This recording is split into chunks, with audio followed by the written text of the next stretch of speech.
आप सभी का सिंप्लीफाइड साइंस के इस चैनल में एक बार फिर से स्वागत है। इस वीडियो में हम क्लास 9 का 4th chapter structure of atom परमाणु की संरचना के विषय में करेंगे और इसमें जो हम मेन आर्टिकल्स करने वाले हैं वो रहेंगे charge particles, canal raise, cathode raise and their properties. अब ये आपके सामने वीडियोस हैं, जो क्लिपिंग्स हैं कि अगर हम अपने बालों के ऊपर सूखे बालों पे कंघी फेरते हैं और कागज के टुकड़ों के पास लेके आते हैं तो क्या होगा। इसी को हम दूसरी उसमें बोलें, साधारण सी भाषा में आप लोगों ने कई बार क्लासेस के अंदर एक स्केल लेके उसको सिर पे रगड़ा होगा, उस पर फ्रिक्शन की होगी और कागज के टुकड़ों के पास लेके आए होंगे तो क्या होगा। तब इससे आपने ये ऑब्जर्व किया होगा, दे गेट अट्रैक्टेड, ये आकर्षित हो जाते हैं। और उसमें आपने पढ़ा है कि आकर्षण किसकी वजह से, ये अट्रैक्शन किसकी वजह, due to charged particles. Then अब इसी तरह हमारे पास एक ग्लास रॉड और सिल्क क्लॉथ, इन दोनों को हम आपस में रब करते हैं।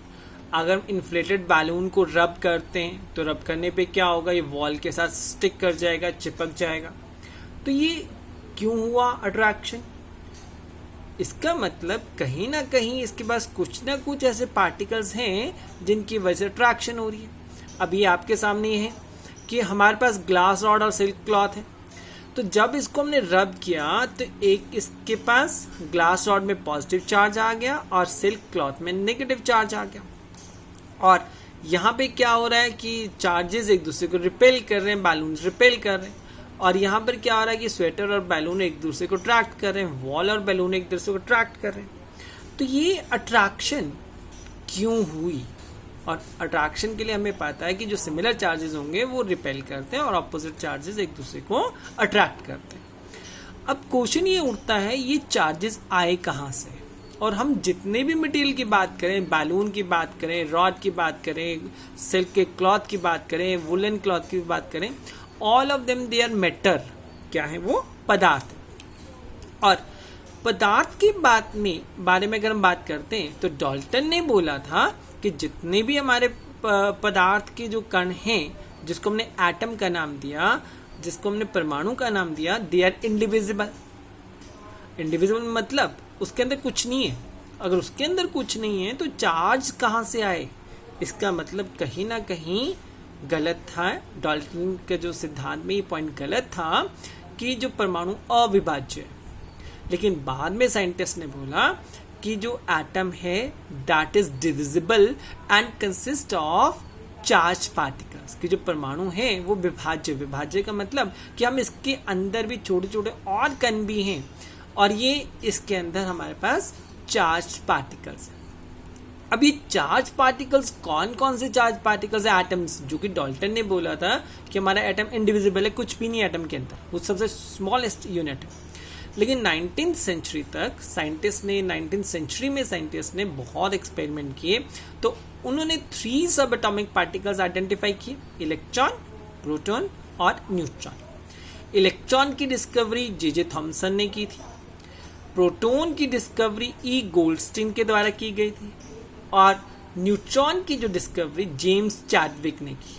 तो अब जब इन्होंने डिस्कवरी 3 पार्टिकल्स की, एक इलेक्ट्रॉन, एक प्रोटॉन और एक न्यूट्रॉन। अब इनकी डिस्कवरी हुई कैसे? जे थॉमसन ने जो इलेक्ट्रॉन की खोज की वो की विद द हेल्प ऑफ जो पार्टिकल्स का इलेक्ट्रॉन का नाम दिया गया, वो इसकी तरफ से, इस कैथोड, ये जो हमारे पास डिस्चार्ज ट्यूब है, कैथोड रे ट्यूब है या डिस्चार्ज ट्यूब है, इसके अंदर गैस ली। और यूजली जो यहाँ पर गैस भरी थी उस समय कैथोड रे ट्यूब एक्सपेरिमेंट के लिए, that was used as a hydrogen, क्योंकि सबसे लाइटेस्ट गैस थी।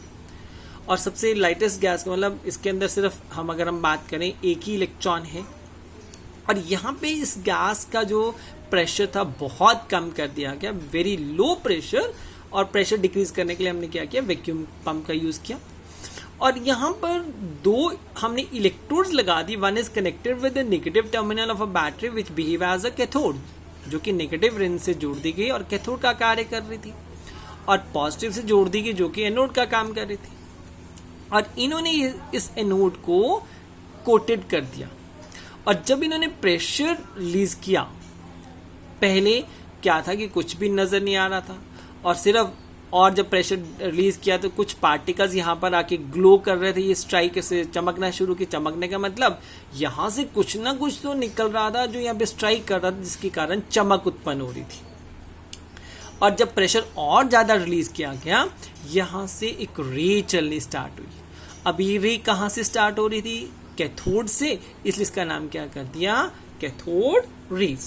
अब इसके बाद इसकी प्रॉपर्टीज आइडेंटिफाई की गई कि जो कैथोड रेज है इसकी क्या क्या गुण है। इन कैथोड रेज के बीच में उन्होंने एक हार्ड सब्सटेंस ले लिया, और हार्ड सब्सटेंस कुछ ऐसा जैसे यहाँ पर मेटल का क्रॉस लिया, और जब ये रेज, क्योंकि बहुत लो प्रेशर में हमने बात की कि लाइट की तरह मूवमेंट स्टार्ट हुई, तो जब ये लाइट इससे स्ट्राइक की, लाइट का मतलब जो कैथोड रेज यहाँ से आ रही थी, तो ये शेडो, इसका मतलब ये जो लाइट रेज थी, जो कैथोड रेज थी, ये इसके द्वारा ब्लॉक कर दी गई। इसका मतलब they make the shadow. Then अब इन्होंने ये चेक किया इसकी और क्या प्रॉपर्टीज है। इन्होंने एक मूवेबल कोई भी मटेरियल ले लिया, और जब इसको रन किया गया, जब इसको रेज डाली गई, तो इसने इसको रोटेट करना शुरू कर दिया। देन उसके बाद हमारे पास क्या गया? चार्ज चेक करने के लिए इसके ऊपर कौन सा चार्ज रहेगा। दैट इज, अब पहले जब चल रहा था ये यहाँ पे ग्लो हो रहा था, लेकिन जब इन्होंने पॉजिटिव और नेगेटिव प्लेट डाली तो यहाँ पे ग्लोइश पार्ट था, तो rays they were striking towards the positive. इसका मतलब हमें पता है कि जो चार्ज पार्टिकल होते हैं ऑपोजिट साइड चलते हैं, तो इसका मतलब कैथोड रेज के अंदर जो पार्टिकल्स होंगे कौन से होंगे? वो नेगेटिव चार्ज पार्टिकल्स होंगे। तो इसका मतलब दे get attracted towards the positive charge plate.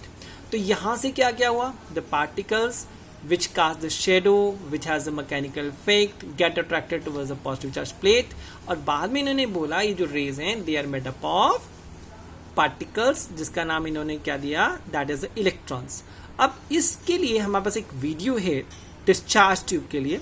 Now let we see this video. अब ये आपके सामने इसी के एक वीडियो है, ये सामने आपके डिस्चार्ज ट्यूब है। अब इस डिस्चार्ज ट्यूब में हम यहाँ पे प्रेशर के बाद जब इसको हाई वोल्टेज दी गई, अब ये देखिए ये रोटेट हो गया। इसका मतलब यहाँ से जो रेज निकल रही थी उसमें कुछ ऐसे पार्टिकल्स हैं, कुछ ऐसी एनर्जी है, they get attracted, they can rotate this paddle, so we can say it is having some mechanical effect. अब एक क्लियर होगी कि इसका मैकेनिकल इफेक्ट होता है। अब इसका दूसरा इफेक्ट जानने के लिए उन्होंने क्या किया, इसी रेज के ऊपर जो रेज चल रही थी, अभी देखिए अब यहाँ पे रेज विजिबल है, पिछले में रेज विजिबल नहीं थी, अभी यहाँ रेज विजिबल है। तो they brought a magnet near this. अब मैग्नेट लेके आए, नॉर्थ पोल लेके आए, तो इसने पीछे को स्ट्राइक करवा दिया। और अगर हम इसकी तरफ साउथ पोल, मैग्नेट के साउथ पोल को इसके पास लेके आएंगे, अब देखिए साउथ पोल लेके आ रहे हैं, तो इसकी डायरेक्शन कुछ और होगी। इसका मतलब ये जो हमारे पास थे rays, cathode rays, they were they change their path due to the magnetic field as well as due to the charged particles and they are having some mechanical energy। अब इसके बाद जो हमने किया, ये चार्ज पार्टिकल था, अब ये देखिए लाइट है कि कैसे कैसे मूव कर रहा है। अब इसके बाद हमारे पास है कि इन्होंने पार्टिकल्स का नाम दे दिया इलेक्ट्रॉन्स। अब इसकी डेफिनेशन क्या हुई? They are the subatomic particles having the mass equal to 1/1837 mass of atom of hydrogen। क्योंकि हाइड्रोजन एटम बहुत छोटा था और इसके पास यूनिट नेगेटिव चार्ज होता है। अब ये हमारे पास आगे डेफिनेशन अगर आपको लिखने के लिए आ जाए तो ये आप डेफिनेशन इलेक्ट्रॉन की लिख सकते हैं। देन अगला आया हमारे पास कैथनाल रेज। अब ये वही डिस्चार्ज ट्यूब थी। अब फर्क इतना सा था कि वही हमने यहाँ पे ट्यूब ली, लेकिन इस कैथोड को पहले किनारे पे था, अब इसको थोड़ा सा परफोरेटेड करके छिद्रयुक्त बना के बीच में कर दिया गया और द्वारा से इन्होंने दिया। तो अगेन जो कैथोड से किरणें इस तरफ को जा रही थी वो हमने नाम दे दिया कैथोड रेज, क्योंकि ये नेगेटिव है तो एनोड की तरफ अट्रैक्ट हो रही। लेकिन कुछ उन्होंने हैरानी हुई कि कुछ किरणें इससे वापस जा रही थी। वापस जाने का मतलब कि वो उसी आवेश वाली थी जो कि एनोड के पास था। एनोड के पास आवेश था पॉजिटिव, तो इसका मतलब ये जो किरणें वापस जा रही थी they are the positive rays. और इन्होंने इन रेज का नाम क्या दे दिया? These rays are called as a canal rays. अब इस कैनाल रेज के लिए एक वीडियो देखेंगे हम। अब इससे ये वीडियो है इसका कैनाल रेज का। अब ये डिस्चार्ज ट्यूब है, आप देखिए। अब ये जो कैथोड थी अब सेंटर में कर दी है, डिस्चार्ज ट्यूब है। अब जब यहाँ पे हमने करंट दिया, हाई वोल्टेज दी गई, तो हाई वोल्टेज देने पे अब हमारे पास जो एनोड की तरफ रन करेंगी, अब वो क्या रहेंगी, कैथोड रेज, क्योंकि पॉजिटिव चार्ज है। अब जो इससे विपरीत ऑपोजिट चलेगी, इसका मतलब इनके पास वही चार्ज है जो एनोड के पास है, तो इनका नाम क्या दे दिया, कैनाल रेज। तो ये हमारे पास आ गई कैनाल रेज। तो अब यहाँ पे देखिए कि हमारे पास प्लेट वही है, नेगेटिव कैथोड प्लेट है, लेकिन यहां से रेज जो एनोड की तरफ ट्रैक्ट हो रही है उसका नाम दे दिया कैथोड रेज। लेकिन जो इसके ऑपोजिट साइड पे, इसका मतलब सेम चार्ज है, तो उनका नाम दे दिया कैनाल रेज। तो यहां से हमें क्या क्लियर होगा कि जो कैनाल रेज हैं they are positively charge rays. इसका मतलब इसमें भी कुछ पार्टिकल्स के अंदर, इन पार्टिकल्स की भी कुछ प्रॉपर्टीज होंगी। इसकी प्रॉपर्टीज इलेक्ट्रॉन से ऑपोजिट रहेंगी कि इलेक्ट्रॉन जो पॉजिटिव की तरफ अट्रैक्ट हुआ था और कैनाल रेज नेगेटिव की तरफ अट्रैक्ट होंगे। अब जिस साइड पे डिफ्लेक्शन, अगर हम बात करें कि मैग्नेट की लेके आएंगे, तो इसका मतलब इसकी डिफ्लेक्शन कुछ और होगी। तो ये सिंपल हमने यहाँ पे इतना ही करना है कि कैनाल रेज क्या है, they are the positively charged rays. अब इन्होंने इन पॉजिटिव चार्ज रेज के अंदर बोला कि इसके अंदर जो पार्टिकल्स हैं, और इसी से हमने बाद में डिस्कवरी हुई प्रोटॉन की, कि they are the subatomic particles having the mass equal to the mass of atom of hydrogen, और इसका मास था 1.66 into 10⁻⁻24 gram and having unit positive charge. अब दो हमारे सबएटॉमिक पार्टिकल्स निकल गए, एक इलेक्ट्रॉन और दूसरा निकल गया हमारा प्रोटॉन। अब जब साइंटिस्ट ने इन दोनों को इकट्ठा किया, इलेक्ट्रॉन और प्रोटॉन, इसका मास लिया, तो इन्होंने सोचा कि जब दो ही पार्टिकल्स हैं तो एटम का मास इन दो के बराबर रहेगा, लेकिन एटम का मास तो उससे ज्यादा निकला। इसका मतलब इन दो के अलावा कुछ और भी था, और वो पार्टिकल्स थे हमारे न्यूट्रॉन्स, और इनका मास प्रोटॉन के मास के बराबर है। और दूसरी भाषा में subatomic particle having the mass equal to atom mass of atom of hydrogen, मतलब प्रोटॉन का मास भी इतना है और न्यूट्रॉन का मास भी इतना ही है। फर्क इतना सा है कि प्रोटॉन के पास पॉजिटिव चार्ज है और न्यूट्रॉन के पास कोई चार्ज नहीं है। अब ये कंपैरिजन देख लीजिए इनका, प्रोटॉन पॉजिटिव चार्ज, न्यूट्रॉन के पास कोई चार्ज नहीं है, इलेक्ट्रॉन का नेगेटिव चार्ज है, और दोनों का हमारा मास बराबर है। और ये इसका इलेक्ट्रॉन का मास बहुत कम है, इसलिए यहाँ पे नेग्लिजिबल दे दिया। तो इस वीडियो में हमने कवर किया कि एटम के अंदर चार्ज पार्टिकल्स हैं, जो डाल्टन ने बोला था कुछ नहीं है, लेकिन बाद में निकला कि एटम के अंदर इलेक्ट्रॉन भी है, प्रोटॉन भी है, न्यूट्रॉन भी है।